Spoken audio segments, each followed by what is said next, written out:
Well, good evening to you all, and thank you for coming out to our meeting tonight. This is our regularly scheduled first meeting of the month, October the 4th. So without further ado, I will I'll call the meeting to order, and I want to recognize Councilmember Singleton, who has a special persons to recognize, and he will lead us in the pledge and then the invocation. You need the roll call first. Well, yeah, I should do that. Exactly. Ms. Town Clerk, if you will, excuse my haste there, but would you call the roll at this time? Mayor Marshburn? Yeah, present. Mayor Pro Tem Behringer? Here. Councilmember Vance? Here. Councilmember Singleton? Here. Councilmember Matthews? Here. And Councilmember Dellinger. Here. Okay, now we'll recognize Councilmember Singleton, who will lead us to the next section of our agenda. Yes, Mr. Mayor. You introduced the Froome family, Robert, Beatrice, and Kiefer. They are residents here in Garner for many years. They're very active in Garner. Matter of fact, Saturday, if you were at Fireman's Day, you saw them working at the police athletics and activity league booth. They were there working. They're obviously heavily involved in Scouts also, and they also are active members at Garner United Methodist Church. Asked Kiefer if he would lead us in the Pledge of Allegiance tonight. He is with Troop 10 that meets at Highlands United Methodist tonight. So after he says the pledge, I believe you'll be heading over to your normal meeting, correct? Okay. Everybody stand for the pledge. May you please join me in the Pledge of Allegiance. I pledge allegiance to the flag of the United States of America and to the republic for which it stands, one nation, under God, indivisible, with liberty and justice for all. You may be seated. Thank you very much, young man. We appreciate that. I also mentioned that they were good friends with Mayor Ronnie Williams for many years. If you'd like to, please join me in an invocation. Father, we thank you for this day. Thank you for the many opportunities that you have given us today. And hopefully tomorrow, be with this council, be with the staff and those folks in our audience as we discuss items that are important to our town and our community. Father, we lift up those men and women who are serving in the military, in bases and installations all over not only this country, but all over the world to protect the freedoms of this country and the countries in which they may be serving. Watch over them and watch over those families as you watch over the men and women of public safety here in our town and our nation, police and fire and rescue and EMS, who work each and every day to protect and to serve. Lift up these things in your son's name. Amen. Amen. Okay, thank you very much. We'll follow our agenda, and so the next item will be petitions and comments. Those of you who have attended our meetings before will know that this is the portion of our meeting that we receive comments from the public on items not included on the agenda. And so interested parties can choose to appear in person. You could provide written comments, I believe, under some circumstances, but most of it would be an in-person appearance. The council is interested in hearing your concerns, but they may not take action or deliberate on subject matter brought up during the petitions and comments section. Topics requiring further investigation will be referred to the appropriate town officials or staff and may be scheduled for a future agenda. Ms. Town Clerk, did you have anybody sign up for comments this evening? No, sir, we did not. Okay, none. All right. So we usually indicate if you came this evening and wanted to make comments, we will recognize you at this time, even if you didn't sign up in advance. Are there any persons here for that purpose? Okay, seeing and hearing none, we will move along. The next item on our agenda is under adoption of the agenda. And I will just mention to the council before they vote, under presentations, in addition to the one item, there is a proclamation. I don't think we need to amend the agenda, but I'll just incorporate that at the proper time. So you have the agenda before you. If you favor adopting agenda, I'll entertain a motion to that effect. So moved. Second. Okay, motion made by Mr. Singleton, and seconded by Mr. Matthews. All in favor of adopting the agenda, would you please vote aye? Aye. If there's any opposition, no, and there is none. Okay, as I mentioned just a minute ago, we will now move to presentations, and We do have one special presentation and then a proclamation afterwards. So at this time, I will recognize our town manager, Mr. Dickerson.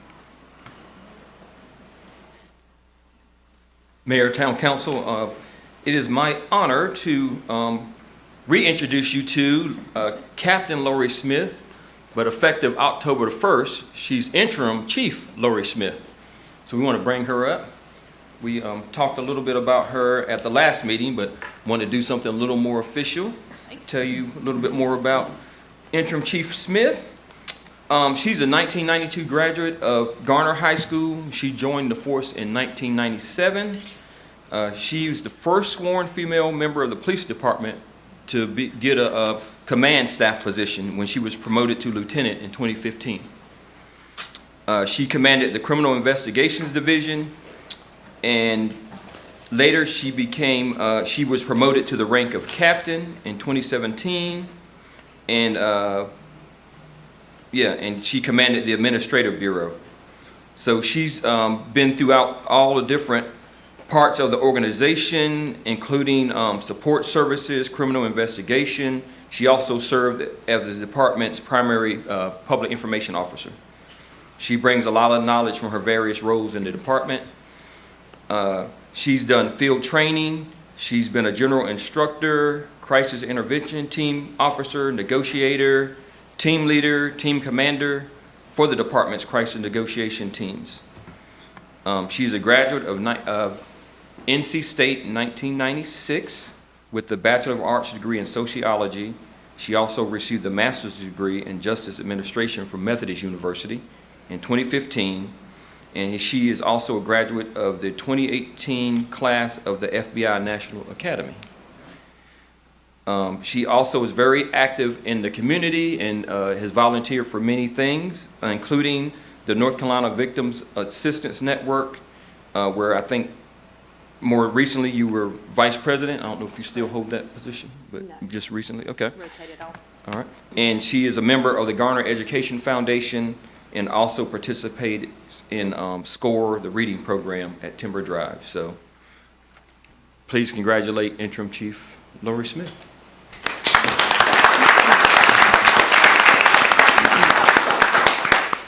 So as the town manager mentioned, I've worn a lot of hats over the last few years. Mayor, members of council, most of you already know me. Like I mentioned last week, I've been part of the town of Garner family for over 24 years. I've been a member of this community for well over 40. Since the announcement was made, I will tell you that I have been humbled by the overwhelming amount of support from my peers within the police department and from the Garner community. I'm excited about the opportunity to serve as interim police chief. I look forward to the challenges this position presents and also the opportunity over the next 2 months to prove that I'm fully capable of serving in this position on a permanent basis. So thank you. And if I can add as well, Mike McKeever is in the back. I just want to recognize him as well. He was recently promoted to captain with our police department, and he is serving as the bureau commander for the Operations Bureau. Thank you. Okay, if you want to wait there a minute, there may be some comments from this dais here that Okay. we would Is your mic on? would hear from. Yeah, I believe it's on, sure enough. And I'll begin. Thank you, Interim Chief Smith. I was about to say Captain Smith. For your willingness to take on this role. It's an awesome responsibility, as you well know. And of course, I remember seeing you around town and in your volunteer position with the SCORE program, a program I've participated in, and perhaps several other people here on the council. But you've shown your willingness to be seen and to be involved in our community, and I commend you for that. I have every confidence that you will serve in this new capacity well. You've proven yourself over time, and as mayor, I look forward to working with you and encouraging you along the way. So thank you for your willingness to step up to this. And with that, I'll recognize council members for any comments they care to make. I'll start with Mr. Vance down here.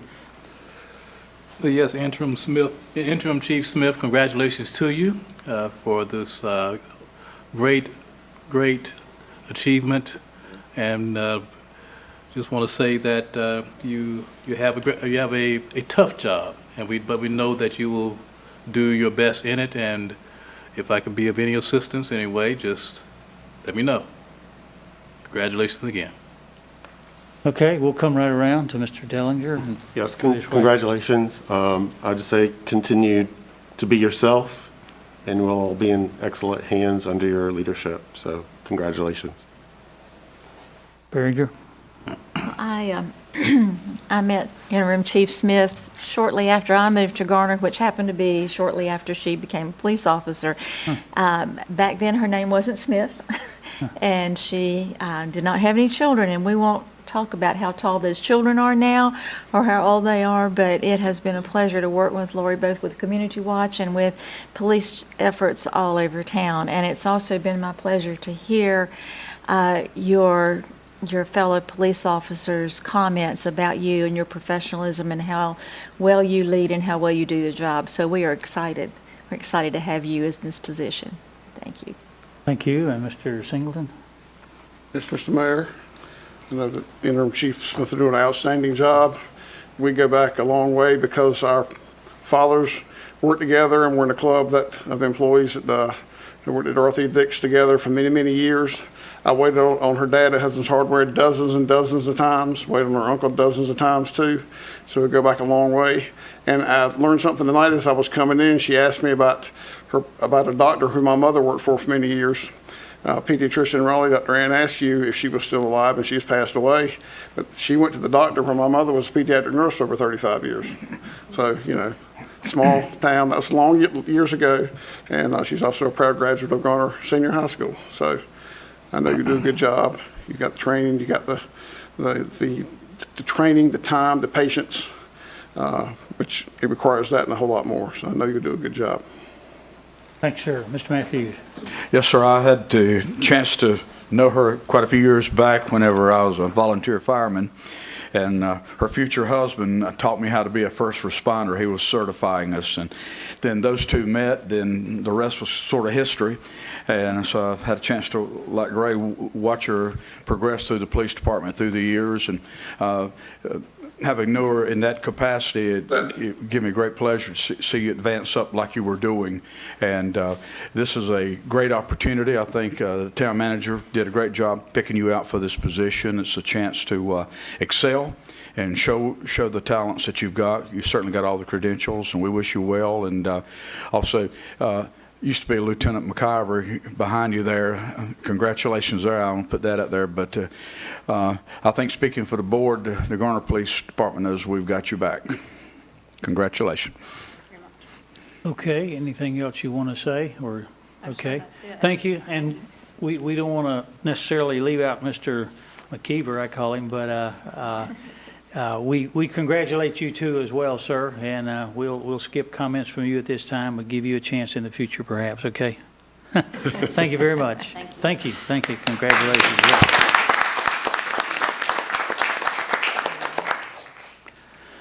Okay, before we leave the item of presentations, this evening there's a proclamation that I'm going to ask Mayor Pro Tem Behringer to read. Many of you already know that this time of the year we usually proclaim National Breast Cancer Awareness Month and encourage our citizens here in Garner to be aware of that. So at this time I'll recognize Mayor Pro Tem Behringer for a reading of the proclamation. Okay. Thank you, Mr. Mayor.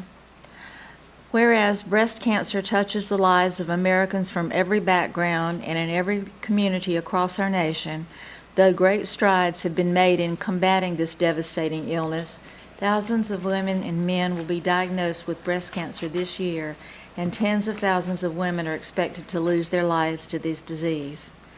During National Breast Cancer Awareness Month, we honor those we have lost, lend our strength to those who carry on the fight, and pledge to educate ourselves and our loved ones about this tragic disease. And whereas the exact causes of breast cancer are unknown, understanding its risk factors is essential to prevention. Older women and those who have a personal family history of breast cancer are among those that are at greater risk of developing the illness. Early detection is also key in the fight against breast cancer. Getting recommended screening mammograms can help to detect breast cancer early, and women and men are encouraged to speak with their health care provider about breast cancer and to visit www.cancer.gov to learn more about symptoms, diagnosis, and treatment. And whereas this month we stand with those who have been affected by breast cancer, and we recognize the ongoing efforts of dedicated advocates, researchers, and healthcare providers who strive each day to defeat this terrible disease. In memory of the loved ones we have lost and inspired by the resilience of those living with the disease, let us strengthen our resolve to lead our nation toward a future free from cancer in all its forms. Now, therefore, Mayor Ken Marshman does hereby proclaim October 2021 as National Breast Cancer Awareness Month. He encourages citizens, government agencies, private businesses, nonprofit organizations, and all other interested groups to join in activities that will increase awareness of what we can do to prevent breast cancer. Okay, thank you, Mayor Pro Tem Behringer, and I hope all of you will remember this cause, certainly during this month and throughout the year. Thank you very much.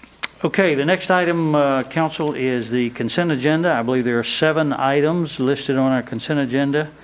Unless there's a need to remove an item, I will entertain a motion that we approve the consent agenda as presented. So move. Second. Okay, Mr. Vance made the motion and seconded by Ms. Behringer. So if you favor the motion, would you please vote aye? Aye. If there's opposition, no, and there is none. Okay, we will now move to the first of 2 public hearings. And I will recognize, I believe, for the first one, our Planning Director, Mr. Jeff Triesenberg. And Mr. Triesenberg, upon your ready to be the presenter, I'm going to open this public hearing and recognize you, sir.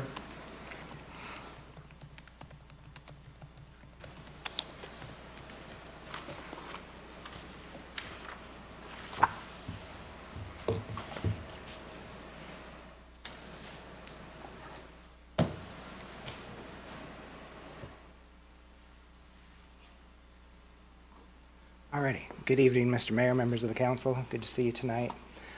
We have the 2 text amendments that we've been discussing at work session for you tonight as public hearings. We have UDO 2103 and UDO 2104. We got 2103 here for downtown uses, form, character, and community tree canopy modifications. And again, all of this is included in your packet, so I won't go through all of the introductory stuff, but sometimes it's easier, I think, to actually look at these text amendments just kind of in the report itself, rather than try to translate it to PowerPoint. Again, just for the benefit of the public, the new text is the underlined text. Any text to be removed is what is struck through. And again, this is kind of in response to the pad project that we have going on downtown as an example of the type of development we want to be able to accommodate in our central business district. And so this one, it does have the support of the downtown group. And one of the things that we needed to do was take a look at the definition of upper story residential. Currently, it was very confined. It was only allowed to be as you see in the struck-through text, part of a larger project, and the residential component could not exceed more than 50% of the floor area. So as you can imagine, unless you had just a 2-story building with all non-residential on the ground floor, if you wanted to try to go any higher, you would quickly exceed that 50% limitation for residential on the upper levels. So we have proposed striking that out. And that we acknowledge that there could be 1 or more stories above, and just let any overriding other limitations kind of limit the height and the density. But the main goal there was just to remove that restriction of 50% and kind of let each project come forward as it wants to for its own merits.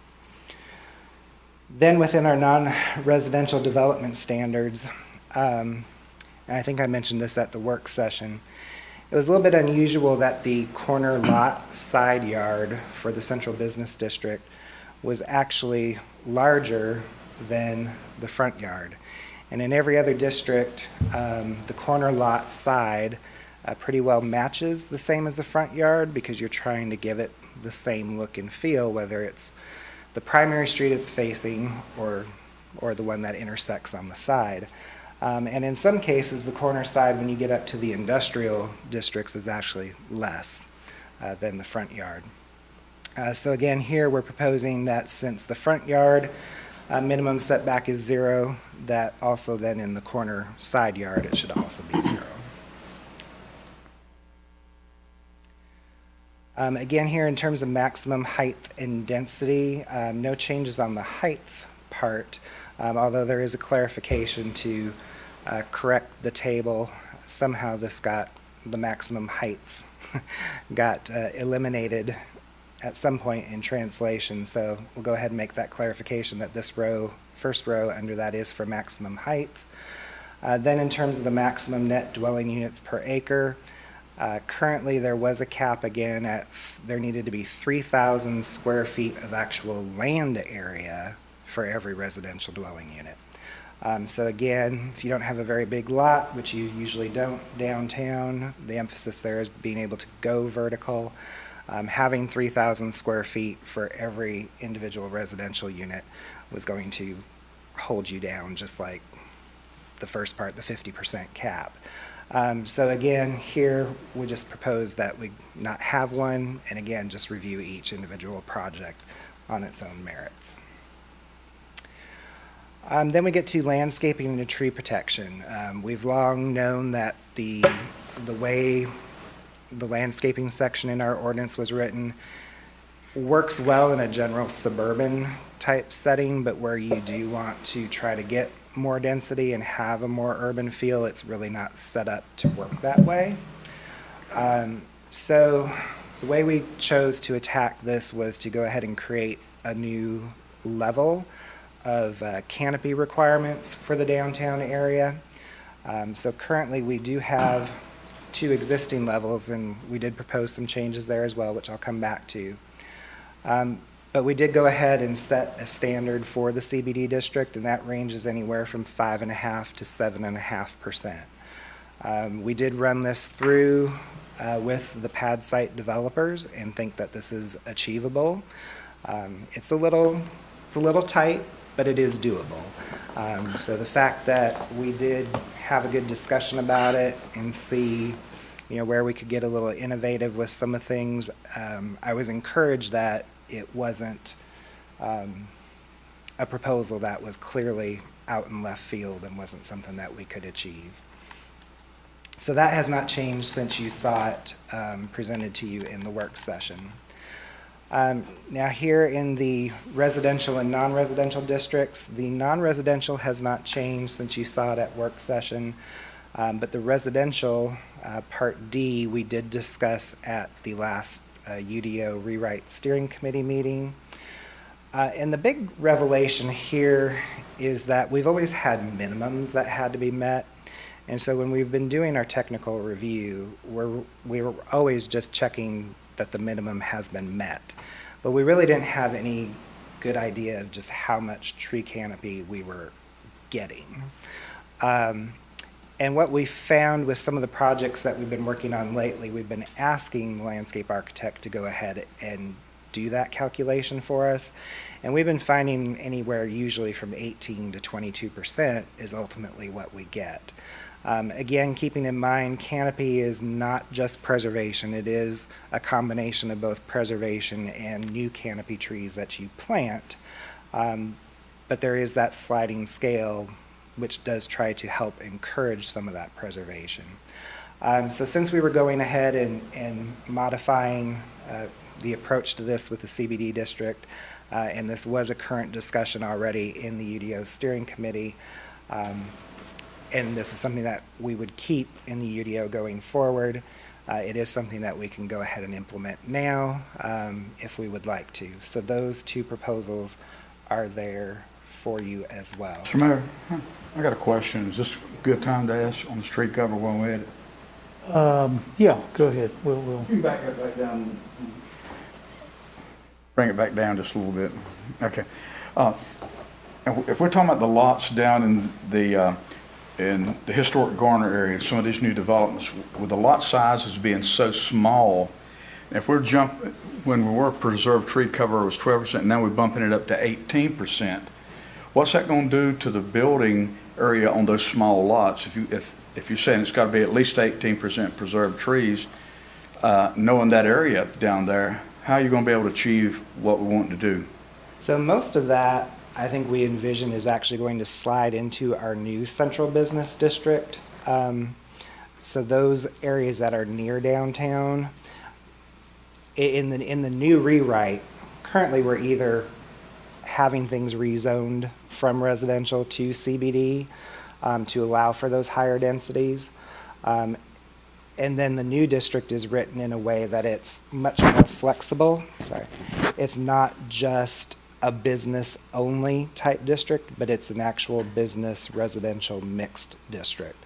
So anything that's in that downtown area would then only be held to that 5.5 to 7.5%. Because just going like across from the depot, what we're proposing in there, because those lots are very small. Right. I guess my concern is how can you achieve this and still have a buildable lot, or even say the lots have got to be bigger to match up to this goal? Is that what we're saying? Right. So we rezoned those lots to CBD, to Central Business District. So so they won't be zoned residential only anymore. So since they're rezoned to CBD, they'll only be held to that 5.5% standard. Mr. Matthews and Mr. Triesenberg, I should have asked you if the presentation would go smoother, if you want to sort of get through it. The only concern I have, Mr. Matthews, if we stop and all the council wants to ask questions, and they may, it may get a little disjointed, but you've done well to answer this. So I figured we'd get on while we're maybe there. so. But what's your preference? Either way, I can go with the flow. Okay. I'm good. Okay. Well. Since Mr. Matthews had a question, I'll see if anybody else has one, and then we'll continue with the presentation. Okay, not now. You'll have plenty of opportunity at the end, I think. Okay, Mr. Triesenberg, continue, please. A good question. Then the rest of that page, we're just simply renumbering the existing requirements. When we do get down to the landscaping and tree protection in terms of determining the points that are available for what is planted new, we're not proposing any changes except that we would like to give some credit for folks that want to do an ornamental grass or ornamental vine, not just a traditional shrub. Again, in these more urban areas, having a little more flexibility to get those points would help. And the shrubs are already, you buy it in a gallon or a 3-gallon pot, and that's how the points are already assigned for shrubs, so there's really no need to go ahead and come up with anything new other than to add those other types of plants to the actual table and then go ahead and give them credit as you would for a shrub. And then finally, for our perimeter buffers, these are not the street buffers, but where lots back up to each other. Again, because we do have in the CBD district, we want to promote that vertical sense and having that zero lot line style development that we've had historically going back to the early parts of last century. You can't really fit in perimeter buffers most of the time. And in the past, we basically just had to tell folks, plant what you can in the space that you have, and we'll take what we can get. And sometimes what we get isn't probably what we really want in retrospect. So it seemed best and easiest, again, because all the different parts of that landscaping ordinance work together. We're still going to get landscaping in the downtown area, just not as a perimeter buffer, and I think that's okay. So we just wrote in an exemption for that district into the ordinance. And then the rest of the report is your standard fare about plan consistency and reasonableness. Those are the next steps that we take when we go to Planning Commission and have this amendment heard there and get their recommendation to come back to you. And so that pretty well covers it. And if you have additional questions, I'll be glad to take them now. Okay, Council, now's your opportunity to talk to Mr. Triesenberg, and let's see, I'll just come on around this way, Gray, if you have anything. Yes, sir. Okay, Ms. Behringer? Mr. Dellinger? No, just appreciative of the feedback you incorporated related to the downtown district. It'll help some of the greenery. There's a lot of input from the community on incorporating green, and the developers were very receptive to it, and it's good that we can incorporate that into our UDO to help them achieve that. So this will be really helpful getting this through to get that project moving forward. So thank you. Thanks, sir. Mr. Vance? No questions. Nothing? Yeah, okay. All right. Was I there? know Mari's here, and there may be somebody else. I don't know if Okay. they want to say Yeah, I anything was or going to not. ask, this is a public hearing, Yeah. so we will hear from others, or Ms. Howe, would you like to make some comments as well?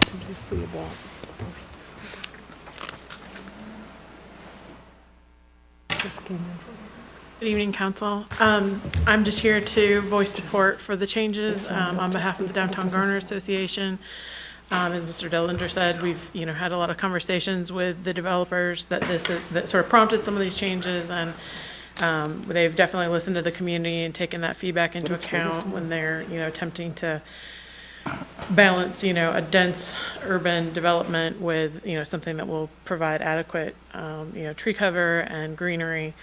I believe they have a couple of folks on as well that are welcome to make comments if they want, but they're mostly there, I think, just to answer any questions if you have any. For Melissa Brand is on with Kimberly Horn, who is doing the landscape design. I'm not sure if anyone else is on, but we're all available if you have any specific questions either about downtown or the PAD project that we can answer. Okay, thank you, Ms. Howe. Council, going this way, questions or comments for her? No questions. Okay, this way, Mr. Singleton or Mr. Matthews? Go ahead. And so, Samara, the LMG is aware of all this? We talked about it, no problem, okay. Yep, they're, as I mentioned, Melissa Brand is on, Andrew Holton with the LMG team, so they're happy to give any feedback or answer any questions you have about their project specifically, but they've been meeting with Jeff and I and with the other development services team members to kind of get their questions answered up front. So they're actively planning for how to incorporate these changes into their development as they go into the site plan review. Okay, great, thanks. And perhaps I should have noted, were those who were with us virtually, were they wanting to make comments or just available in case we had questions? I think just available in case there were any comments or questions, but if any of you have any comments, feel free to unmute and share them. Okay, none?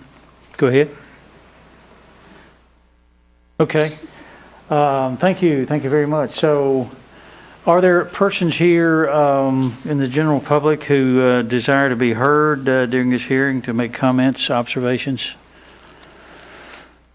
Okay, hearing none, I believe our course of action is to refer this to the Planning Commission, and then we'll get it back again, right?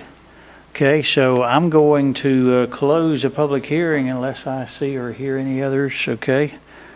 Close the public hearing, and I will entertain a motion from council to refer this to the Planning Commission. Mr. Mayor, I move that zoning amendment UDO 2103 be referred to the Planning Commission for their review and recommendation regarding plan consistency. Second. Okay, thank you. Motion made by Mr. Vance and seconded by Mr. Singleton. Council, you have the motion before you, so if you favor the motion, would you vote aye?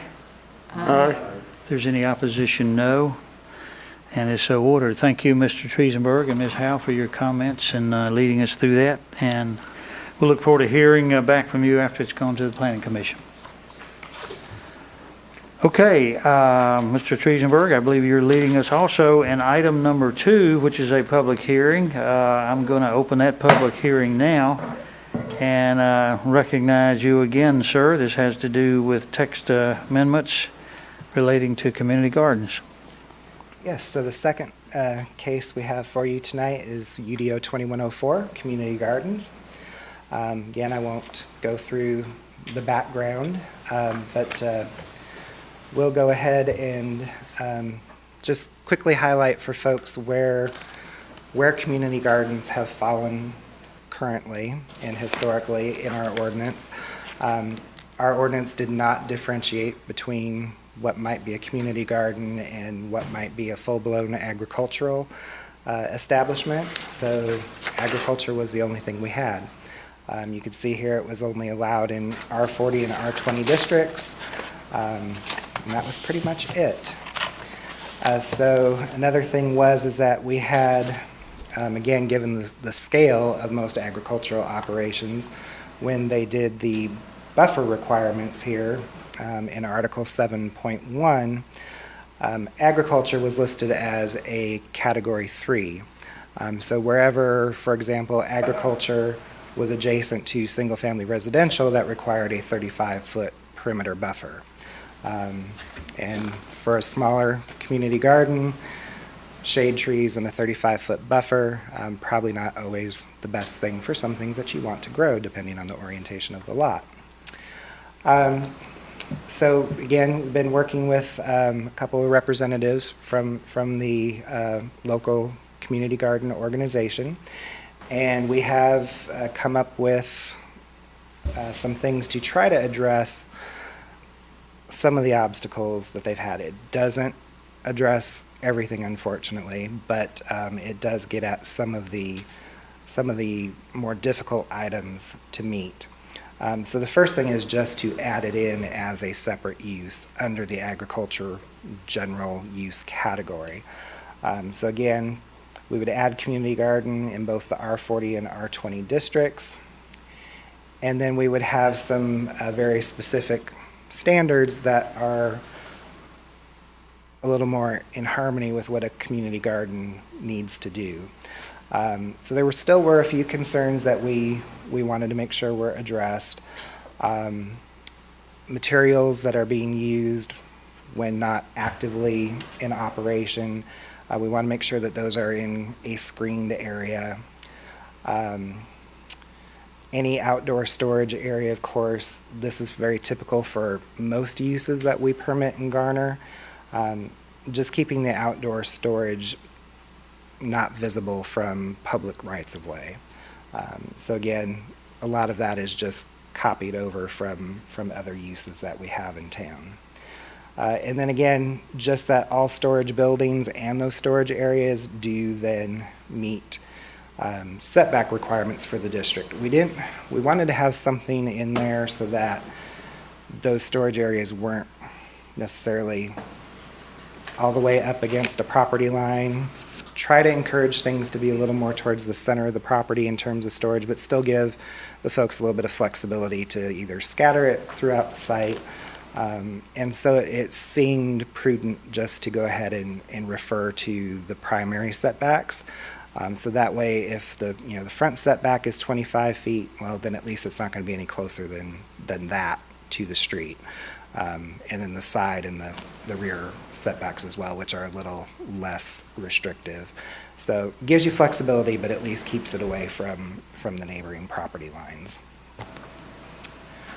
And again here, going back to the buffer classifications, because a community garden would be, for the most part, smaller than an agricultural operation, go ahead and slide that in as a Class 2.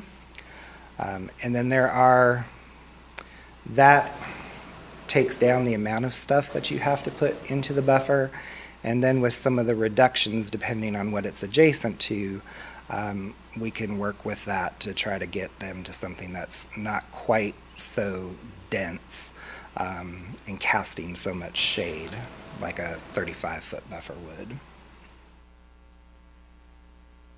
And then again, just to have a definition of community garden, and again, we had been working with this. Right now, we do have this definition in here from the city of Raleigh. Still open to ways to potentially modify this, and so definitely still accepting feedback on the definition. So there again, that does take care of a couple of the primary concerns. We do still have the issue, though, with, as I noted before at the work session, whether it's the primary use of the parcel or whether it's an accessory use, that has a lot to do with those change of use requirements. And again, if we start tinkering with that, then we're tinkering with that for every change of use throughout the town, and I don't think that's something that we want to be delving into for everyone. So there are some of those challenges then still with finding a site, but I think once a site is found, these accommodations here that we're proposing to write in will loosen things up and make it easier and more beneficial for the community garden to operate and thrive. So that's all that I have on this. Again, I know there's folks here from the local organization that would probably like to speak, and I'll be happy to answer any questions. Okay, and yeah, before I recognize them, I'm going to see if the council has questions for you on this issue, and I'll start with Mr. Matthews. I don't know right now. Okay, Mr. Singleton. Yes, I think it's important to note, I know you have here on about the screening the outdoor storage area with black vinyl coated chain link fencing or slats of wood fencing or composite fencing. I think it's also important to note that with community gardens, depending where it's located, they also may have to have other fencing like electric fence, chicken wire, hardware cloth. I know from personal experience, and also my neighbors up on Buffalo Road, the Wilsons and the Simpsons have had to add electric fence over the years. I can't recall seeing it on Vandor Springs. If you had electric fence, you may have, but depending on where it goes, the deer and the rabbits and anything else that may help itself to it. And we just need to realize if they're approved that we can't come back and say, oh, we didn't tell you could put the fence there, because they're going to have to be allowed to put the fence there. Something's got to protect it, because if not, they will mow it down.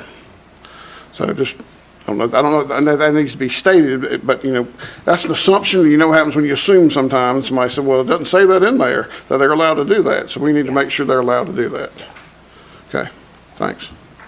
Okay, moving this way. Mr. Dellinger. Two quick questions. One, the way the reword is written, what would be the impact on other existing community garden sites, whether they be on private or organizational property? Would they be grandfathered in, or would they have to come up to this standard? Where does that fit? Anything that exists currently would be allowed to continue to operate as it is currently operating. It might be helpful to have some documentation of that from folks, but generally we're pretty flexible with that, that if that's how they've been operating, they can continue to operate. Yep. And my other comment was just the wording on areas of land managed and maintained by a group of individuals. You might want to say person or entity or something. I know person often is used as a reference for a corporate entity as well, but group of individuals is not legally very specific, and it kind of excludes other opportunities for the operation of a garden. So I would tighten that language up a little bit so it's clearer. Those are my two comments. Okay, thanks, sir. Mr. Vance? No comment. Anything? Okay. Thank you, Mr. Triesenberg, and there are others here, I suppose, that Mike would like to comment. This is a public hearing, so we'll hear from others. Recognize a number of you who were here with us before. So yeah, you can go right to the podium there. If you will state your name and address for the record. Thank you. My name is Maggie Tubilia, and I live at 4700 Winterlochen Road. I've been a Garner resident since 2004. I'm a founding member of Garner Grows, a community garden that has been active in Garner since 2010. I am here today to offer comments to the amendment to the UDO for community gardens. And before I offer comments, I would like to thank the town for responding to our request at the last meeting we attended. We came to the town on August 2nd with some requests, and the town has responded quickly with some proposed amendments to the UDO. We are grateful to the town for its response. We have 3 comments about the issue in front of the council tonight. The town has offered a definition for a community garden. This definition is comprehensive, and it's a good framework for building out further requirements around this type of use. Comment number 2, we think confining community gardens to only residential districts zoned R20 and R40 is too restrictive. This limitation may prevent community gardens from being established, for example, beside senior living facilities where they could improve the quality of life for those residents, or a group of condos or townhomes that wanted to have a communal gardening space. We recommend that community gardens be allowed in all residential districts and to consider allowing them in some of the non-residential districts. Comment number 3, we agree that assigning a buffer classification for community gardens is necessary, but screening requirements need further attention. Screening requirements are intended to obscure buildings. Requiring community gardens to plant plants to hide other plants makes little sense. Lower level screening is clearly appropriate for garden features like compost bins and sheds, but requiring taller trees will only shade the property and impair the function of the garden. We think further work is needed to define screening materials that are more appropriate for community gardens. Thank you for the opportunity to provide these comments on the proposed UDO amendments. We look forward to continuing to work with the town on these important changes. Okay, thank you very much. Thank you. All right. Others care to speak at this time on this issue? You were the spokesperson, right? So, okay. Thank you very much. All right. Anybody else in the audience care to comment on this issue? Okay, seeing and hearing none, again, I think the course of action recommended is to refer this to the Planning Commission, where it'll get further hearing. You'll have an opportunity to present your issues there as well. So if there's nothing else from council, I'll entertain a motion that we refer this to the Planning Commission. Do you have anything, Mr. Davis? One quick comment, we can include it in the motion as well. I think it would be a good exercise, since there's a semi-viable site at Thompson Road. It might be a good exercise for the Planning Commission to review that site in the context of this particular amendment, to see if it is a fit and bring brain power to it. I did have a conversation with Mr. Blasco, and they're willing to do that at the Planning Commission, just to get another set of eyes and feedback.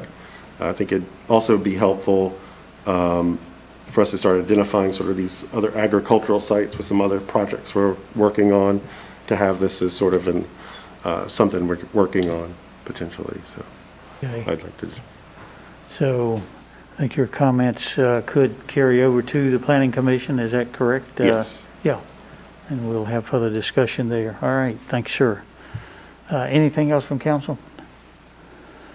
All right. This issue is ripe for a motion at this time, council. Mayor, I move that request UDO 21-04 be referred to the Planning Commission for their review and recommendation regarding plan consistency. Okay, motion made by Mr. Singleton and seconded by Mr. Well, both of you, but was it Mr. Dellinger? Okay, Mr. Dellinger. Okay, any other questions, comments? Hearing none. If you favor the motion, would you please vote aye? Aye. And if you're opposed, no, and it is unanimous. So thank you for the presentation. We'll hear back after it's gone to the Planning Commission then. Okay, thank you. All right, we are now finished with our public hearings, but we'll go to new and old business, and we have one item there. This is a matter that I think came before the council back in August, maybe August 17, and then it's gone to the Planning Commission, and now it's back before this body. Am I right on the sequence here, Mr. Manager? Yes, sir. Okay. All right, I will recognize you, sir, for your presentation. Good evening, Mayor and members of council. This is a conditional rezoning request with a light industrial site plan attached as a condition of the zoning. The request is to rezone approximately 6.26 acres from single-family residential R40 to service business conditional district 233. to construct 20,000 square feet of indoor commercial space that would also include some outdoor areas for storage. And the applicant has proposed a list of uses for the site, so those uses could be on the site. This is a vicinity map of the project site outlined in orange.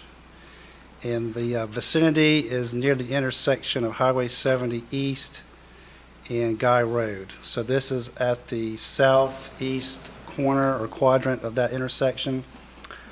The area colored in red is zoned service business. This is our heavy commercial zoning district. And the uses along Highway 70 in this area include a salvage yard or junkyard with outdoor storage. There is retail sales and fuel sales at the corner. There's, I believe, an auto rental business there as well. As you move a little farther south on Guy Road, there is a major utility operation. It's a natural gas facility on the west side of Guy Road, and this project site would be directly across the street on the east side. This is the existing zoning. It's R40, which is low-density residential. This allows agricultural uses, single-family homes, modular homes, manufactured homes, schools, churches, telecommunications towers, solar farms, agricultural, civic lodges, and parks. Minimum lot size is 40,000 square feet if property is subdivided.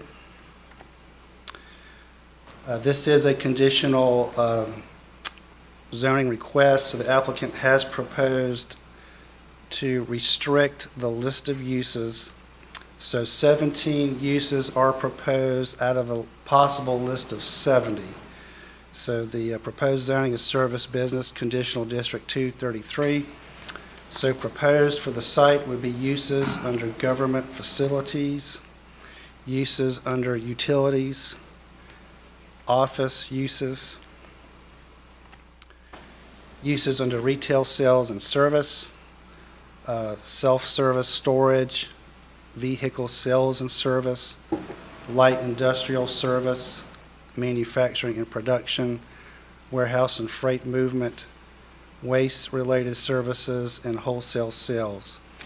The last condition would be development of this site shall be completed in conformance with the approved site plan. The neighborhood meeting, there were actually two held. A remote meeting was held on April the 6th, and an in-person meeting was held on July the 27th. There was no one in attendance at the in-person meeting, and at the virtual meeting, I believe there was one person that did attend who represented a property on the north side of Highway 70. Moving on to infrastructure and road improvements. This project is located on the east side of Guy Road, just south of Highway 70 East.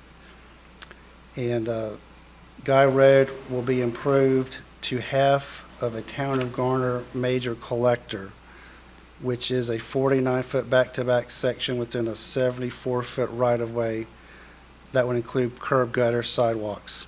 So I believe the current right-of-way out there now is 60 feet. The proposed is 74 feet. And this project would be responsible for half of that cross-section. For the site plan, the proposal is a flex space warehouse project. The acreage is 6.26 acres in size, and minimum lot size for service business zoning is 6,000 square feet. This is a copy of the proposed site plan. The site does have two access points off of Guy Road. Proposed are the buildings that would be closer to the road, and then behind the building would be an area for possible outdoor storage. Directly northeast of this site is that salvage yard or junkyard that has the outdoor storage. So this site directly abuts another use that has heavy commercial and outdoor storage. The public hearing was held on August the 17th. There were no comments from the public.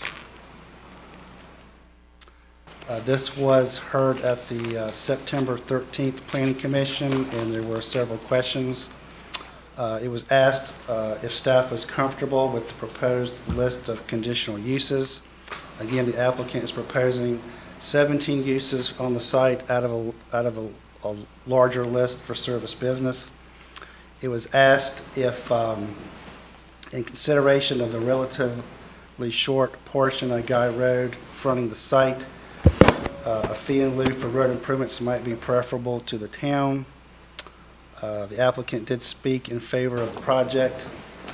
It was commented that since Guy Road was an NCDOT maintained road, the applicants may be advised to work with NCDOT on the construction of the new water line. So there is a public water line running along Highway 70 from, I guess, the Johnson County area west over towards Auburn, Nightdale Road and Rayner Road, and this project would extend the public water line down from 70 down Guy Road to serve the site. At the Planning Commission meeting, there were no comments from the public.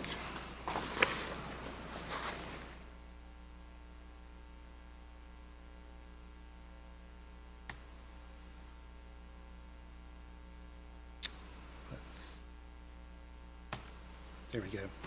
Moving on to the Garner Forward Comprehensive Plan. This is the future land use map.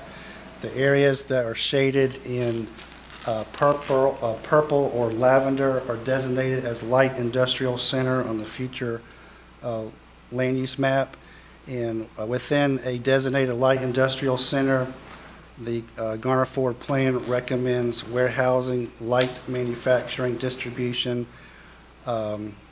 medical research laboratory, and assembly operations. So the proposed use of office, warehouse, flex space is consistent with the Garner Forward future land use map. The transportation plan, it does call for Guy Road to be widened to a 3-lane cross-section. And again, the future right-of-way would be 74 feet wide. There are no recommendations for bicycle, pedestrian, or transit improvements that apply to the project site. With the proposed improvements of half of the town's major collector along the frontage of the project, these plans may be considered consistent with the transportation plan. Moving on to the Parks, Recreation, Greenways, and Cultural Resources Master Plan. This area of Garner is not in a land acquisition area. Therefore, staff finds this project consistent with the Parks, Recreation, Greenways, and Cultural Resources Master Plan. Moving on to the consistency statement. This request to rezone approximately 6.26 acres from single-family residential R40 to service business conditional District 233 includes road frontage improvements with curb gutter and sidewalks to accommodate the future cross-section of Guy Road.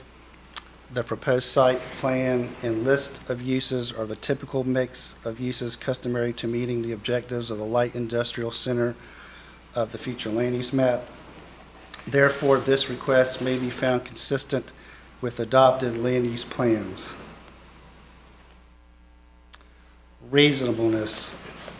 In addition to approving a statement regarding plan consistency upon the advice of the Planning Commission, the Town Council must also approve a statement of reasonableness when making their decision.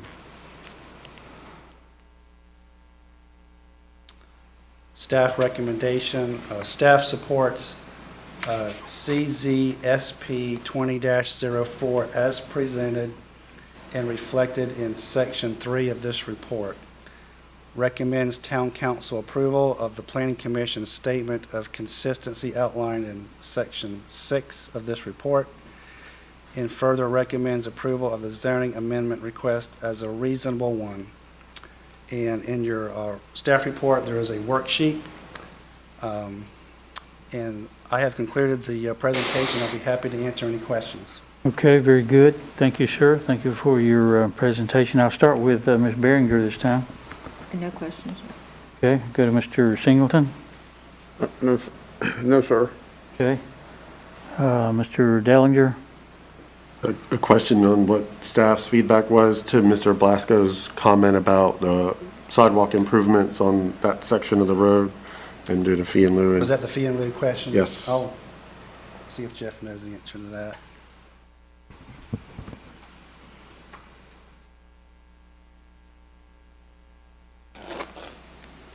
So actually, we usually defer to engineering on that, but usually unless there's a reason not to, the default is to go ahead and get it constructed rather than take that fee in lieu, because the future cost is never going to be what it is today.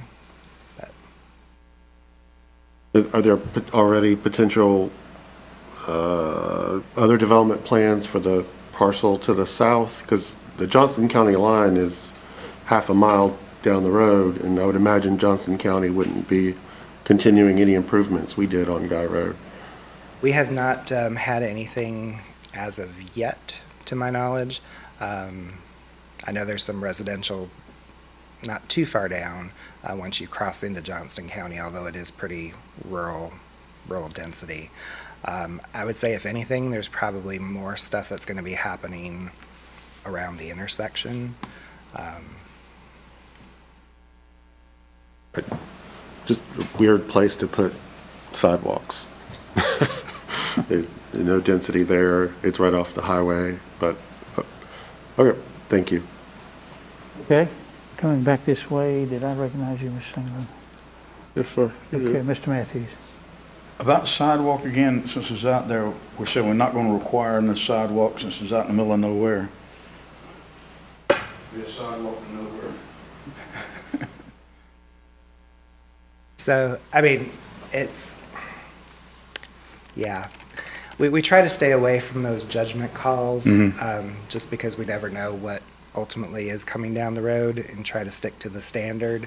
But if that's something you all feel really strongly about, you can certainly... You have a convenience store on certainly tell us that. at the intersection? Isn't there a convenience store at the intersection? 70 up there. There is at 70, yeah. There's no sidewalk for the yeah, convenience store no sidewalk on currently. Guy Road. We do have a proposal that's coming in for something on this corner, potentially some interest in this parcel here as well. So eventually up and down Guy Road. We are looking at also some different greenway possibility connections between Garner and Clayton. This might be one option. But again, we have the ability to take the fee in lieu, and if that is something that you feel strongly about and want to tell us to take the fee in lieu, that's certainly your The prerogative. fee in lieu makes sense because I've been out there. There's nothing out there. It's like going down Old Stage Road somewhere and putting a 30-foot of sidewalk out in the middle of nowhere. And I mean, I like sidewalks, but it serves no purpose. So I'd say the fee in lieu. So if it changes, we got it covered. So no need to put something there that's not going to be used. Let me hear from Mr. Vance. I don't think I recognized him yet. Oh, I don't have any comments. Nothing? Good. Okay. Okay. Let's see, was anybody else going to testify on this? I don't think I was. The applicant, I'm sorry? the applicant is here tonight if you have any additional Okay. questions. All right, council, any questions for the applicant on this matter?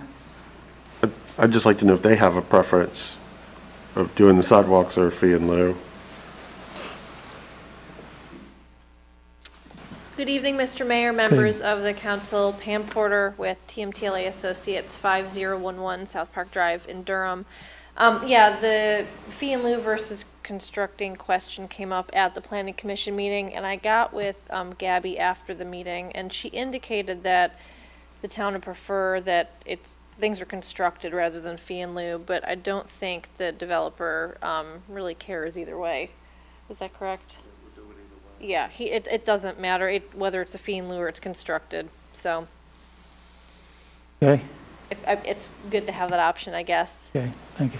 One thing I will say, sometimes we forget about the folks who work there, who may not have a lot of time to get out and go somewhere. It does provide folks an opportunity to at least take a short walk. I don't know if that helps the discussion, but Yeah, I'd rather probably walk out there if I was an employee than walk on site, given what's going to be on the site. yeah. Thank you, Mr. Treasenberg. Questions for Jeff, don't Ms. speak for Porter? everybody, okay? You could probably walk in the middle of the road. One thing I did want to mention is in the packet I saw that was part of the agenda, it said that this site was going to be served by water and sewer. This site will not be served by City of Raleigh sewer. There's a septic field on it. I just wanted to make sure that was noted. And we've gotten approval that that is fine for the use.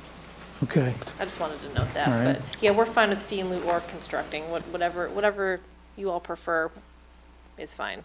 okay. Other questions for Ms. Porter? Anybody? Okay, thank you very much. Thank you. Anybody else want to comment, or that's, yeah, okay? Is this going to be annexed into the town for the water? Yes, at the Okay. time of a building permit, we would require the annexation petition. Okay, thank you. All right. Anything else, council? All right, I believe this is ripe for a motion as well. You have in your packet a proposed motion. If you approve this, is council ready to make a motion on this issue? Mayor, I move the town council accept the planning commission's written statement regarding consistency of the zoning amendment requests with adopted land use plans detailed in section 6 of the staff report as their own, and further move that the town council adopt ordinance 2021-5069 to approve the rezoning request CZSP 20-04. The request is reasonable in the public interest because it will likely promote light industrial or flex space uses in the appropriate areas where commercial development has already occurred. Second. Okay, thank you, Mr. Singleton, and seconded by Councilmember Matthews. Maybe we've exhausted conversation about this. Anybody have a question or comment before we vote? Mr. Dellinger? I'm kind of Mr. Matthews on the fee in lieu, just for that location. It's council's discretion, go with the majority. I'm kind of leaning on the fee in lieu. The developer doesn't seem to have a preference. I think we could put that money to use somewhere else in the town for sidewalks. Just If you don't care one way or the other, Jeff could have his The key is you're not wall supposed to take that money and put it in somewhere else. You're supposed to use it for here. That's the way the fee in lieu of it is. So I mean, I got my hand slapped when I did this on the bank proposal on Highway 70 at Agri Supply. So I sat here and was quiet. Since there are other activities happening there in that south side, the site south of there, if they came in next week, we're going to be them through fee in lieu of also. We got the sidewalk policy. I mean, we got how many millions of dollars in a bond to build sidewalks? Let's build the daggum sidewalks. So I say call for the vote. We'll see how it shakes out. I agree it's the middle of nowhere. There's one on 1010, Damien, in a three house subdivision we built that goes from one ditch to the other as a sidewalk. I agree. It's crazy. I don't disagree with what you're saying. But since there is other activity down there, that makes me proud. Yeah. see what other folks thought, so. Listen, I don't disagree with what you're saying.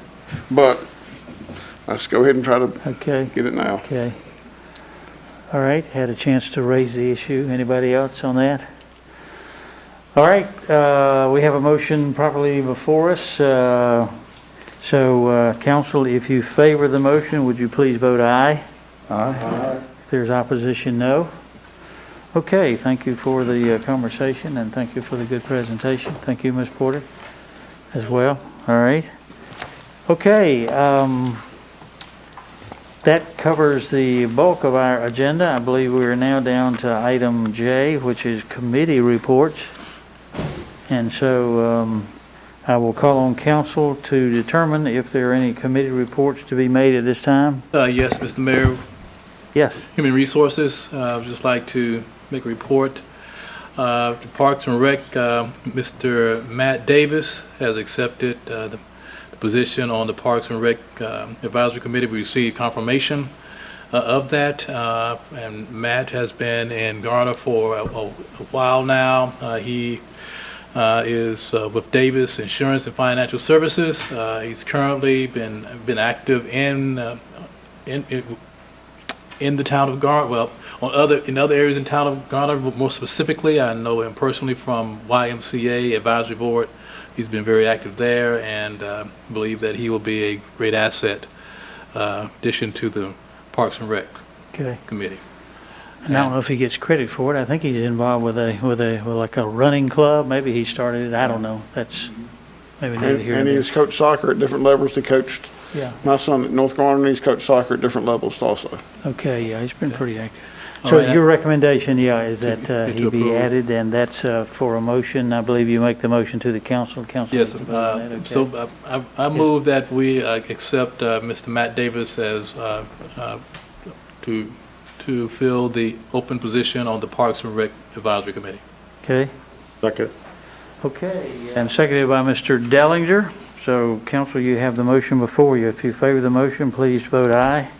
Aye. Any opposition, no, and there is none. Thank you very much. Okay. And Your just, committee has been involved for quite some time and been quite busy with a lot of things. Thank you, Yes. sir. Are you wrapped up now, or are you? Wrapped up, and I was just about to say, sir, we still have several more positions to fill, one with the Senior Citizens Advisory Committee, and two with the veterans. Okay. So we're still a work in progress that we're moving forward on. All right. We'll look forward to hearing from you again when you're ready, okay? Yes, sir. Thank you. Uh-huh. All right. Mr. Manager, are you ready for your reporting time, sir? I am. You have Garner info in your packet. I think there's 3-4 items in there. And then you also have a fold-out, or, well, you have it electronically. You may still have a paper copy, too, of the capital project status report. And engineer Chris Johnson is here. If you have any questions, he can answer those, and he may give a briefing of some of the more major projects, notable projects up here. Okay, Mr. Johnson, we'll be happy to hear from you, sir. Good evening, Mayor and Council. Yeah, I'll just hit kind of the highlights like usual. Starting at the top, as you know, New Rand and Garner Road are both now 100% complete. We're just trying to close out the project in billing and get the project accepted for both town and then DOT accepting the project for maintenance. The White Oak Roundabout and Lake Drive, we continue to work on the land acquisition phases for those two projects. The Jones Sausage Road North project, we are continuing to right now to coordinate with NCDOT in hopes to get the vertical alignment finalized and approved. We're going to have a design exception for the future vertical alignment that goes over the railroad. And so we've just been working through several conversations with the district office and their special studies groups, and we're hoping to bring that to a close in the near future so that we can move forward with getting our 25% plans ready and then be ready to schedule our first public involvement meeting. So we hope to get that going this quarter. Van Dora Springs Road project, we had the bid opening last week, and so we are still analyzing those bids submitted, and we hope to bring you a proposed bid award maybe as soon as the next council meeting. We've got several new design projects, smaller capital sidewalk projects being scoped and fees negotiated with our on-call consultants that we did the RFQ with earlier this year. And then the Garner Police Department, the steps work, the step repairs are substantially complete, but we're looking to close that project out soon. And the bioretention work, we're looking to get that started very soon.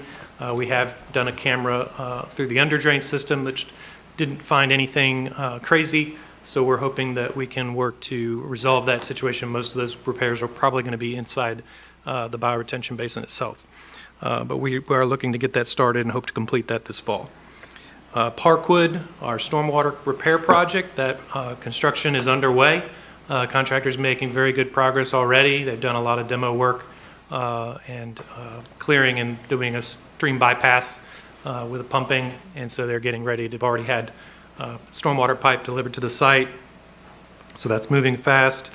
Our resurfacing project is complete a couple months ago, so we've closed that one out. And then on the DOT side, biggest things, I-40 and NC-540, of course, both continue to make progress. The 401 project, U5302, which is that section that runs from Mechanical Boulevard through Old Stage to create a super street section, that was postponed from, I think, originally slated for this month. They pushed it back to February for the bid opening. And then the Rayner Bridge replacement project was pushed back to March of 2022. Although we had those two delays, they also added two spot projects along 1010 Road. So these are smaller turn lane projects. They've got one project at 1010 and Old Stage Road to add a westbound right turn lane heading north on Old Stage. And then they've got a westbound left turn lane at Fanny Brown Road, as well as a proposed traffic signal slated for that intersection. So those are two projects that are being moved through by DOT, and right now they've got it set for possibly bid opening as early as summer of next year. And then on top of that, we had an ADA curb ramp replacement project with DOT that had been put on hold last year due to the funding. They've moved that one forward again, and that is also slated for summer of 2022 as well. So I'll be happy to answer any other questions you have. That's sort of going through all the major items we have. Questions for Mr. Johnson, council, anybody? Yes, sir. Okay, Mr. Tinker. Based off the schedule, Chris, the New Bethel Road, the bridge project is supposed to be completed sometime in the spring. That's right. What I've been told is March 2022. Okay. And you said you got the bids for the Vandor Springs sidewalk from the fire department down to Tiffany Circle, and also the stormwater improvements on the other side of the road. Since with the colder weather coming up, will any construction of that start in time to fall in the winter, or will we be waiting for most of that to start in the spring? No, it'll get started. They do a lot of the clearing, work on the culvert, a lot of the concrete clearing, grading they can do during the winter. Okay. As long as it's not raining. So, I mean, obviously there may be some delays during really cold, rainy weather, but no, they should continue to work. We plan to award it. We do need to talk with Raleigh Water. As you know, we've got a reimbursement contract with them related to the water line work associated with that. But once we get through the contract award, we may need to tweak that reimbursement agreement based on the bids, since they may be, they're different from what the original reimbursement contract was set up a year and a half ago. So we just want to make sure we've got all our I's dotted and T's crossed before we give a notice to proceed to the contractor. And on that one, I think the sidewalk stops there at the first entrance, is that right? Yes, Tiffany Woods? yeah, Tiffany Circle, Okay. yes, first Tiffany Circle, entrance.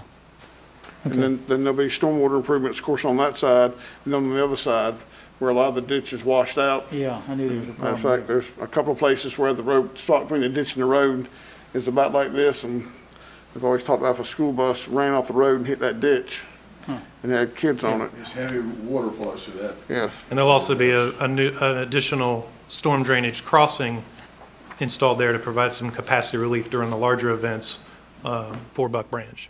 Good. Because, and yeah, that's right. And it's because some of the water after timber open sheets down there toward one of those driveways, and all the stormwater improvements will make a big difference. Okay. Thank you for the Good deal. updates. Sure. Okay, who else? Somebody else had Question, yes. Mr. Vance? Yes, Mr. Johnson, in reference to the Jones Sausage Widening Project from Amazon down to Old Garner Road, during the public meeting, will the plans be advanced enough to possibly determine where the right-of-way impacts will be? We typically don't require there to be detailed easements at 25% design. That's usually done at 65% design. However, I believe our contract was set up that we wanted them to provide a preliminary storm drainage horizontal layout of all the pipe system, which is typically not done until after 25%, but we've done that in an effort to try to show where those pipe outfalls are going to be that may cause some of the more severe impacts. So we will have slope limits, rough slope limits of where the cross sections are going to impact property, but as far as detailed easements, we usually wait until we have the storm drainage vertical alignments completed so that we're not making drastic changes to those easements. Okay. And next question is, knowing that there will be right-of-way impacts, will you be able to discuss the process of acquisition, right-of-way acquisition during that period? Because typically people want to know, okay, I'll be impacted, what's the next step? Right. Yeah, we can give a brief overview of how that process occurs, but usually that process won't begin until after the 65% plans. Understand. But yes, we can certainly provide some overall outline of how that process is going to go. Yeah. All right. Thank you. That's all I have, Mr. Mayor. Thank you. Okay, anybody else? Ms. Behringer, Ms. Matthews, anything? Okay. All right, thank you, sir. We appreciate the update there. And I think the folks, guess I'm a little biased to the folks over in Tiffany Woods where I used to live. Hopefully be excited to see that sidewalk completed. Mr. Manager, you're still up? Yes, Mr. Mayor, I'll continue on. Next, I want to give you an update on the staff plans for holiday events. As you know, we've had staffing challenges. There's staffing challenges in all sectors of the job market right now, and the town is not immune to those. And so that and some ongoing concerns regarding COVID-19 have caused us to rethink our plans for the 2021 holiday season. So first of all, the annual tree lighting typically held during Light Up Main. We plan to combine that with the Garner Night Market on Friday, November 26th. The night markets have been very popular. We combine that with the GRC community night, and that was very popular. So we're going to combine this Light Up Main and have the tree right there on the corner. Combine it with the night market. We'll have specific details later, but just wanted to let you know that. And just to talk about the night market a little bit more, that's the initiative of the Downtown Garner Association that is being held monthly from August through November on the fourth Fridays from 5 to 9 p.m. Throughout downtown Garner. So combining the tree lighting and other exciting activities with this event will allow us to light up Main while providing the opportunity to showcase downtown Garner, businesses, and other local vendors. We will not have our traditional Christmas parade this year. As mentioned, staffing shortages and other logistics issues would make it challenging to ensure that a parade can be planned and managed safely while meeting the expectations of the community. It takes a lot of supplemental staff to put on a parade, a lot of things to do there. However, we will be planning other family holiday activities that will be held in downtown Garner on December 4th. So just ask you to stay tuned for more details. And let's see, any other staff? Okay. Yep.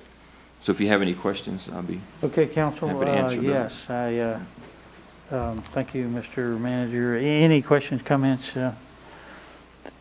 And I might just add, by the way, and then I'll get to others. The attendance at the Friday night events has been good. I think I've certainly had the occasion to be there, and it's bringing a goodly number of folks down there, and I think that'll just enhance the holiday plans that you have for having people in that area down there and doing these street lighting and those kinds of things. So I'm excited to hear about that.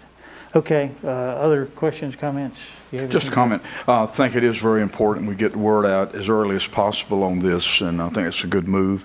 And staffing is important. You know, we've got issues there, and not having the parade is not due to outside sources, just things we just don't have the manpower at this point with what's going on to happen. And a lot of other communities are having the same issue that I've talked with. So between COVID and staffing, it's just a rough time right now. I think having something like we're talking about will help out tremendously. Thank you, Phil. Anything, Ms. Single? Kathy? I just agree with Mr. Matthews' comments. I think this is a wise path to take. And Okay. appreciate staff's diligence to make sure that it's in place. Dellinger? Mr. Vance? Okay. All right, All thanks, right. sir. The last thing I had was, staff, council, continue to present bond presentations at various civic clubs and various locations. We also did a Facebook Live a couple of weeks ago, and we plan to continue that. The next one will be October the 12th from 6:30 to 7:30. And then we'll have another one on October 22nd from 11:30 to 12:30. So participants can log in live, and we'll give the presentation, and they can ask questions, type in questions, whatever, and then we'll try to answer those right on the spot. So look forward to presenting that information to the public. And that's all I have. Okay, thank you. Council, any questions for the manager otherwise on his report? Okay. All right. Hearing none. Ms. Jones, anything from the attorney? I just want to let you know that I'll be attending a 2-day training on real estate issues this Thursday and Friday of this week. So I'll be available during breaks in the program, but they're basically 9 to 5 each day on Thursday and Friday. Okay, thank you very much. It's virtual, so I Yeah. will be available. You hadn't told me that. I know where your office is. It's too easy for me to walk down there and ask you a question. That's fine. Thank you very much. Okay, any questions for the attorney? I guess none. We'll go to council reports. I will start with maybe Mayor Pro Tem Behringer. Yes, sir. I want to thank staff, I think it's staff, for removing that dead tree limb that was hanging over the power line on Aversboro Road. It's not nearly as scary walking by or bad looking, so appreciate that. I had an elderly couple approach me at Fireman's Day about speeding on Timber Drive. And coincidentally, about the same time frame, my husband and I were walking on Garner Road one morning. I believe it was about 7 o'clock. The light at Creech Road was probably about as far as from here to our outer door, out to the parking lot. It turned red, and a driver behind us floored it and flew down the road through the red light, obviously on purpose. What can we do to help that situation, both on Timber Drive, speeding on Timber Drive, and on Garner Road? It's every day. I know that the simple answer, not simple, but obvious answer would be to put a stoplight in somewhere along there. I know we have no control over that, but what can we do, because it's very, very dangerous? I would say what we could do is just ask police to have more patrols, but that's just, momentarily when they're out there. I doubt, and it might be a question for the engineer, that there's any other in-line controls, that could be installed in the roadway or whatever. Right. Can we have a conversation with somebody at NC.gov to get some collaboration or something? I mean, I walk every morning out there. This is 6:30 and 7 o'clock in the morning on Garner Road. People are flying. And then this couple's mentioned Timber Drive, and they're scared. So do you have any suggestions, Mr. Johnson? Well, we are working with NCDOT right now on the Timber Drive corridor. We went out there and met with them, I guess it was about a month and a half ago, to look at the area mostly between Thompson Elementary and I guess Aversboro, that portion of the corridor. We worked with the Division Traffic Signals Unit and Signage Unit, and they did note that there were several items that they could assist with, such as swapping out some signage for larger and brighter signage. There's a lot of signage along that corridor that has been there quite some time, and it could be a size larger so it's more visible, and also could be cleaned up a bit. So they've been very backed up, because I followed up with them multiple times. They're dealing with vacancies and so forth, but they've told me multiple times that they are working on it, and they are going to provide us with some recommendations to help with that corridor. As far as Garner Road, that's not been one that we have seen ourselves, but I can certainly reach out to them to see if they've got recommendations. Obviously, they don't they don't want traffic calming devices, like you're not going to put speed bumps on Timber Drive or on Garner Road. It's just not, it's too much traffic for that to be a recommendation or allowable by NCDOT. But we can look to see if there might be additional signage or other measures along that corridor that might be of help. But I don't think anything that's going to be done is going to prevent the situation that you described with somebody that has it in them that they're going to run a red light and floor it. That's just something that's not, you're not going to be able to address that through probably signage alone. I understand it perfectly. If there could be something like, just a suddenly flashing light when you go by it or approach it and you're going too fast, that would just get their attention. That was probably the scariest thing I've seen on Garner Road is, and that man deliberately floored it to go through a light that was already red at least a block away. And obviously, our own police department does have, and I'm assuming that they have the authority. They can put up a flashing speed limit sign out there that clocks people so that they see what they're doing, and we do that quite a bit on Timber Drive, I know. But we do throw it around different corridors in town, so we could do that on Garner Road as well. Well, I would appreciate any help we can get, because it's just, as soon as people turn onto Jones Sausage Road off of Jones Sausage Road going west on Garner Road, they wind it out, and they don't stop until they get close to the G-Pack. So that's scary. One more thing, Mr. Mayor. Okay. You need to correct some misinformation that I've been hearing over the past 2 or 3 days. It's personal information, but I'll go ahead and put it on record. I am not 76 years old. I'm 72. And so we can make that a matter of record so that that is not repeated over and over again. How old did you say you really are? I'm 72. Okay, just... Okay, yeah. I have been all my life, I've been told I look younger than I am, and when that came to my attention recently, I went, maybe I need to look in the mirror again. But I am not 76, I'm 72. Okay, Mr. Singleton, I'll go to you, sir. Yes, Mr. Mayor, I touched on the Fourth Friday down in downtown. It was very successful. Big, good crowds. I think we talked about this last week. The rec center, people checking it out, or just I think it's about 1,000 people may have gone through there. So yeah, the community very well open attended. house. Very well attended. Fireman's Day was jamming. Beautiful day. You can tell people I think missed it not being there last year. Big crowds. I was there for several hours, and it was very well attended. Talking on something that Mr. Dillinger brought up, the sidewalks to nowhere. I agree with. Well, on this list, on our capital sidewalk projects, there are 3 sidewalks to nowhere on there. We're going to try to connect those, and we're all familiar with the one on Garner Road, the one on on Bryan Road to get to Ackerman, and then the short one there by the Y. So that's 3 more. And then there's another one that maybe one day I've put on my list of prioritization on sidewalks, the bonds. When the bonds are successful. There's been a sidewalk in front of the Presbyterian Church as long as I can remember, and it goes nowhere. Yet if you go on further down, there's sidewalks that wrap around the Lawndale rest home. And last week, I believe a nurse was walking a resident out there on Lakeside Drive, and they got down from the sidewalk and were on that portion going toward the church. And she was on a walker, and that's... They park on both sides of the road there, and we've got the bike lanes on there to slow people down, and they speed on there too, Ms. Behringer, I can assure you, because I drive on there most every day. So I hope that if our bond is successful, we can make a missing link there and connect that link down to that sidewalk.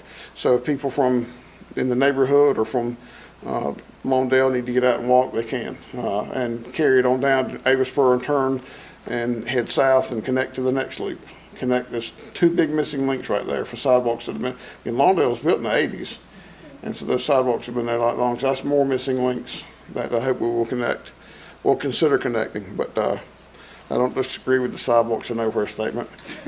The best one is to go down 1010 off of 50 and look at the 3 house subdivision where there's one that goes nowhere. But anyway, again, thanks for the work on the Fourth Fridays.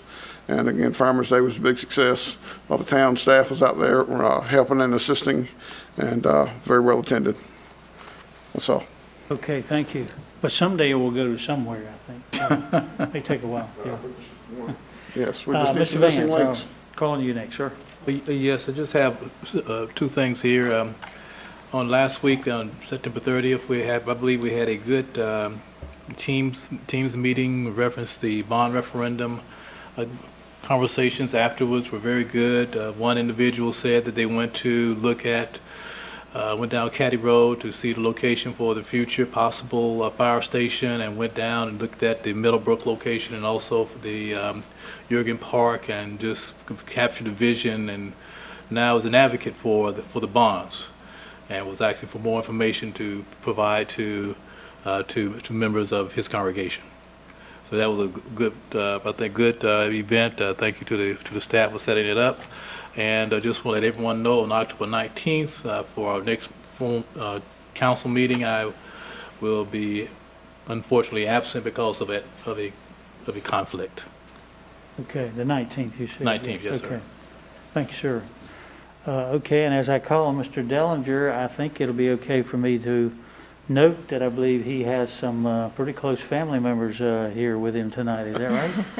I You do. want to introduce any of those? Hold up. I'd like to have Mr. Stanley Cohen come up, and this is his first visit to Garner. He is, yes, you. Would he like to He's say? visiting from Sarasota with Rebecca's aunt. Okay. And this is his first time in Garner. We celebrated his 95th birthday this week. It was in September. 95th. He's a World War II veteran as well. Oh, wonderful. You can take your mask off, Stanley. Let's see now. Welcome, sir. We're glad to have you. 95 years old. It's my first visit to Gardner, and I'm really impressed with the town and the people in it, and I think you're all doing a good job. It's a pleasure being here. Thank you, sir. Very kindly stated. Thank you, thank you. We hope you'll come back again. Yes. And congratulations, sir. Congratulations. All right. Anything else? Come back. Yeah, a couple things on the sidewalks and I think as we get into discussions about prioritization in the bond, we need to look at sidewalks, but we also need to look at other pedestrian connections in between neighborhoods. I know there's probably some good opportunities sort of in the two neighborhoods around Arbor Green and Rand Road to connect through those two neighborhoods to get to sidewalks. I know there are people who have mentioned sidewalks. Oh, you make Rand Road, get to the school. They're like, I don't want to put my kids on that road. I don't care if there's a sidewalk there or not. But there are maybe some potential connections we can make there. Also on Woodland, for example, really need sidewalks, but it'd be very expensive. There may be alternatives. There are a lot of families that live in there. Kids, it'd be better if they could walk to Vandora Springs. So as we have our conversation about sidewalks, kind of think a little broader on connectivity, there may be some cheaper alternatives that also benefit the community a little bit better. Two more things, one quick one. I would like us to look at the frequency of litter pickups in Lake Benson. We went and walked out there today, and there were Gatorade bottles in different places. I wasn't going to pick them up. I didn't have the right equipment to just pick them up and carry them. So I just want us to kind of look at what the frequency is on, I mean, they were on like the amphitheater area, some by the shore. Okay. Just 3 or 4 empty big bottles out there. I mean, people should pick up their own trash, but if they're not, we need to make sure we're doing passes out there. My other question was on Timber and 401 Hearth Drive. There are two houses there on the corner. Well, there's one on the corner. And in the past few weeks, all the trees have just been taken away from the Timber Drive side. And I want to look into whether that's allowed. I think there's a Timber Drive overlay that sort of has restrictions on removal of vegetation on the Timber Drive side. I know that it can potentially be permitted for the removal, but I took pictures on my way over here, and all the trees are completely gone. But if you go to Google Street View, you can see before that there was actually vegetation in between the house and the road. Some of the trees were closer to the house that might not have been in the buffer area. It's right up behind the Aldi, almost across from the Aldi on the south side of Timber. So if someone could look into see if that they were allowed to do that or not, and if they weren't, what the course of action is there.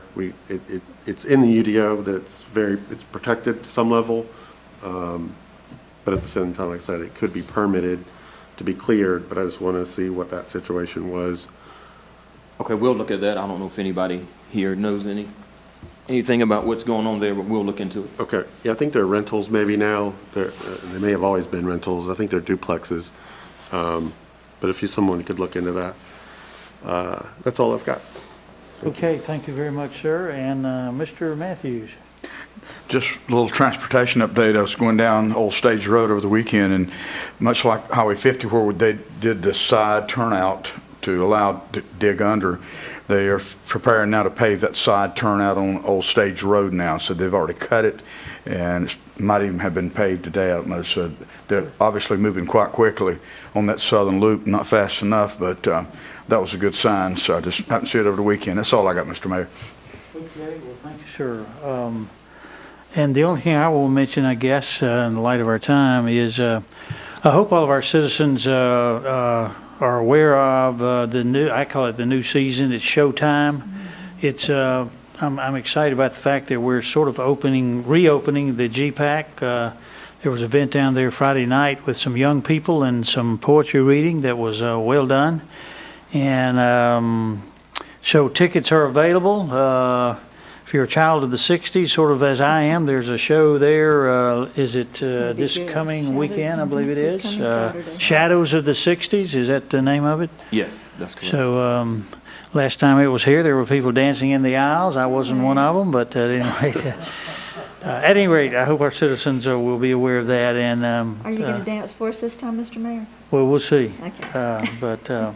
Yeah, some good things going on down there, and some good things going on downtown has been mentioned with the Friday night opportunity. So I encourage people to be a part of that. With that, I will ask the council if there's anything else for the good of the group. We're finishing probably earlier. Mr. Hodges. Mr. Mayor, if I could just make one follow-up to the GPAC.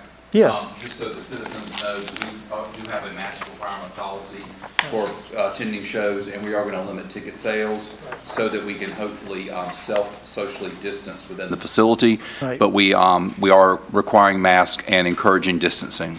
Okay. Well stated, John. Thank you. Okay, anything else for the good of the cause? Okay, hearing none, I'll entertain a motion for adjournment. So moved. Second. Yay. Motion made and seconded by Mr. Vance and made by Ms. Beringer. All in favor of adjournment motion, please vote aye. Aye. If there's any opposition, there is none. Thank you again, council, for your time and for your deliberations this evening. We'll see you at the next meeting. That's the Shadows of the 60s. It's tomorrow, the 19th, as Mr. Vance noted. Saturday night. Yeah, right, yeah, okay, thank you. All right, good night all. Be safe out there.